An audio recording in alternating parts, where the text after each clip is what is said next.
Bholiby K.A.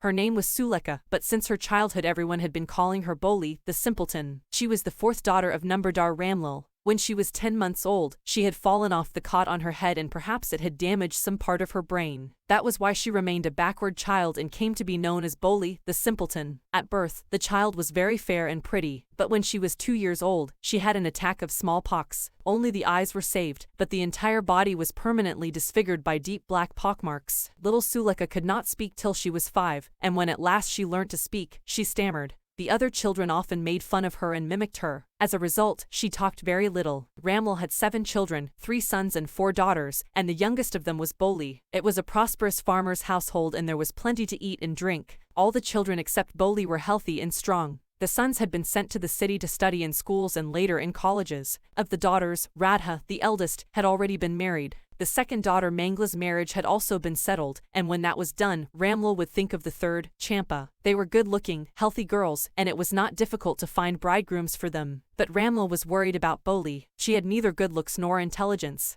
Bholi was 7 years old when Mangla was married. The same year a primary school for girls was opened in their village. The Tahsildar Sahib came to perform its opening ceremony. He said to Ramlal, "As a revenue official you are the representative of the government in the village and so you must set an example to the villagers. You must send your daughters to school." That night when Ramlal consulted his wife, she cried, "Are you crazy? If girls go to school, who will marry them?" But Ramlal had not the courage to disobey the Tahsildar. At last his wife said, "I will tell you what to do. Send Bholi to school. As it is, there is little chance of her getting married, with her ugly face and lack of sense. Let the teachers at school worry about her." Next day Ramlal caught Bholi by the hand and said, "Come with me. I will take you to school." Bholi was frightened. She did not know what a school was like. She remembered how a few days ago their old cow, Lakshmi, had been turned out of the house and sold. No, she shouted in terror and pulled her hand away from her father's grip. "What's the matter with you, you fool?" shouted Ramlal. "I am only taking you to school." Then he told his wife, "Let her wear some decent clothes today, or else what will the teachers and the other schoolgirls think of us when they see her?" New clothes had never been made for Bholi. The old dresses of her sisters were passed on to her. No one cared to mend or wash her clothes, but today she was lucky to receive a clean dress which had shrunk after many washings,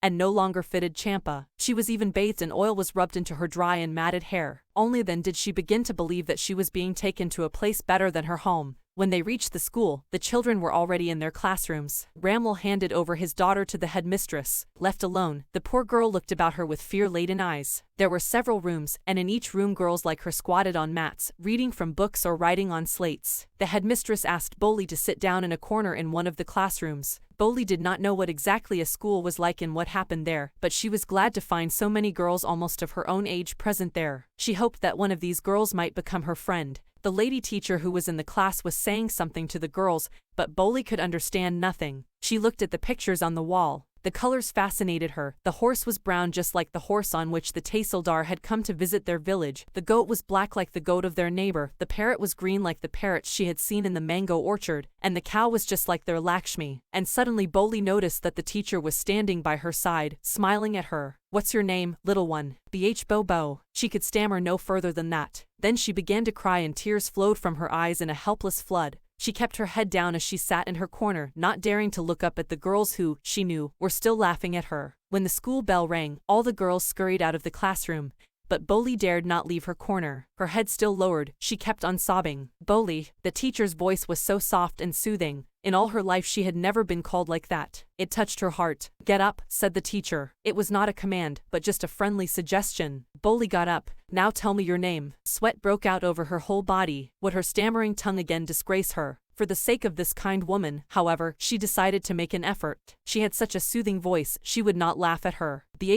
Bobo, she began to stammer. Well done, the teacher encouraged her. "Come on, now, the full name." Bholi. At last she was able to say it and felt relieved as if it was a great achievement. "Well done." The teacher patted her affectionately and said, "Put the fear out of your heart and you will be able to speak like everyone else." Bholi looked up as if to ask, "Really?" Yes, it will be very easy. You just come to school every day. Will you come?" Bholi nodded. "No, say it aloud." Yes. And Bholi herself was astonished that she had been able to say it. "Didn't I tell you? Now take this book." The The book was full of nice pictures, and the pictures were in color: dog, cat, goat, horse, parrot, tiger, and a cow just like Lakshmi. And with every picture was a word in big black letters. In 1 month you will be able to read this book. Then I will give you a bigger book, then a still bigger one. In time you will be more learned than anyone else in the village. Then no one will ever be able to laugh at you. People will listen to you with respect, and you will be able to speak without the slightest stammer. Understand? Now go home, and come back early tomorrow morning. Bholi felt as if suddenly all the bells in the village temple were ringing,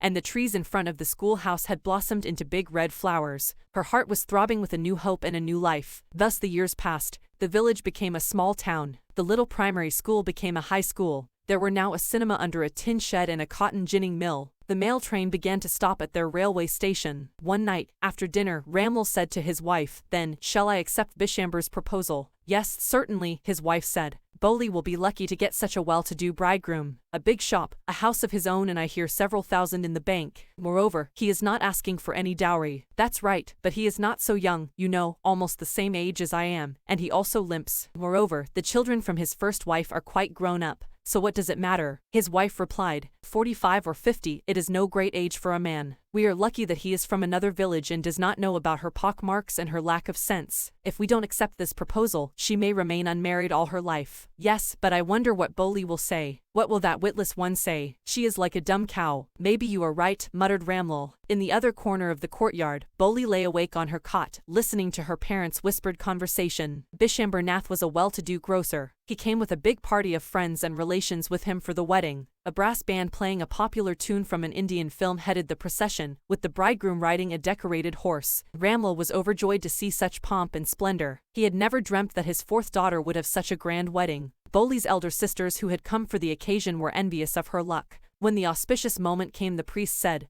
"Bring the bride." Bholi, clad in a red silken bridal dress, was led to the bride's place near the sacred fire. "Garland the bride," one of his friends prompted Bishamber Nath. The bridegroom lifted the garland of yellow marigolds. A woman slipped back the silken veil from the bride's face. Bishamber took a quick glance. The garland remained poised in his hands. The bride slowly pulled down the veil over her face. "Have you seen her?" said Bishamber to the friend next to him. "She has pockmarks on her face." "So what? You are not young either." "Maybe, but if I am to marry her, her father must give me 5,000 rupees. Ramlal went and placed his turban, his honor, at Bishamber's feet. "Do not humiliate me so. Take 2,000 rupees. No, 5,000, or we go back. Keep your daughter. Be a little considerate, please. If you go back, I can never show my face in the village." Then out with 5,000. Tears streaming down his face, Ramlal went in, opened the safe and counted out the notes. He placed the bundle at the bridegroom's feet. On Bishamber's greedy face appeared a triumphant smile. He had gambled and won. "Give me the garland," he announced. Once again the veil was slipped back from the bride's face, but this time her eyes were not downcast. She was looking up, looking straight at her prospective husband, and in her eyes there was neither anger nor hate, only cold contempt. Bishamber raised the garland to place it round the bride's neck, but before he could do so, Bholi's hand struck out like a streak of lightning and the garland was flung into the fire. She got up and threw away the veil. "Pitaji," said Bholi in a clear loud voice, and her father, mother, sisters, brothers, relations and neighbors were startled to hear her speak without even the slightest stammer. "Pitaji, take back your money. I am not going to marry this man." Ramlal was thunderstruck. The guests began to whisper, "So shameless, so ugly and so shameless." "Bholi, are you crazy?" shouted Ramlal. "You want to disgrace your family. Have some regard for our Izzat." "For the sake of your Izzat," said Bholi, "I was willing to marry this lame old man.